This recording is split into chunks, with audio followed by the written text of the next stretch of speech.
Otis Wendelberg, Micah Turner, Jessica Poland, and Eileen Pass. Yan. These Yan. weight ranges are from 78 to 86 pounds.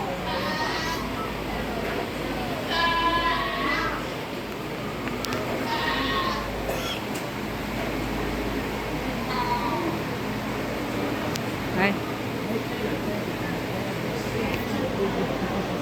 Great.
I think a really nice pair of these to talk at the top end of this class, and I'm impressed with our acceleration in terms of quality from last year to this year, because I'm telling you, last year we didn't have a pair this good in one class, much less the whole show last year, and we have them both out here, and I like both these very well. If you notice, when they hit the ring, they have a natural head carriage and presence about them, but still very bold and powerful in terms of their cage, in terms of their bone work, in terms of just their general muscularity. To me, the young ladies go a little bit smoother in terms of presentation, looks a little bit more like a show animal in motion, and I like that about her. I really like the paint coat. That one actually, when you get your hands on it, is square in terms of his loin edge, it's bigger in terms of his rack. The problem is, he's not as bold in terms of his bone and his feature. He's not as dense in terms of his rib cage, in terms of his arm and his width. And I just read more terminal merit, terminal shape, and wild, crazy pieces in the one that's going to win. But I like that goat. Handling quality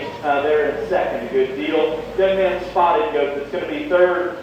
One colored like that in a market setting, really nice. Stout head, big arm, good touch and type of an animal. Not the extra presence, not the extra eye appeal, and just coordination and motion that we see in 1 and 2. But I think an awfully nice one. We're going to do a trio. It goes from there. The yellow goat that's going to be fourth, I thought was a little more expressive than the other two in terms of touch and tone. He's more hip and run from behind. The black goat, black tape goat, really good in terms of levelness and pattern. Not bold enough, not stout enough in terms of his muscle. The red goat that rounds out the set looks to be just a little bit of a power and substance disadvantage. I thought one that was still good in terms of his lines from the side. You can make that one stouter in terms of his muscle, bolder in terms of bone and feature and general density. But a really good set, top to bottom. Like this top pair, a good deal. Congratulations to them. Okay, class 32B. First place, Kylie Papp. Second place, Deshante Snodgrass. Third place, Otis Wendelberg. We are now ready to pick our champion, Nico Wether. We will leave our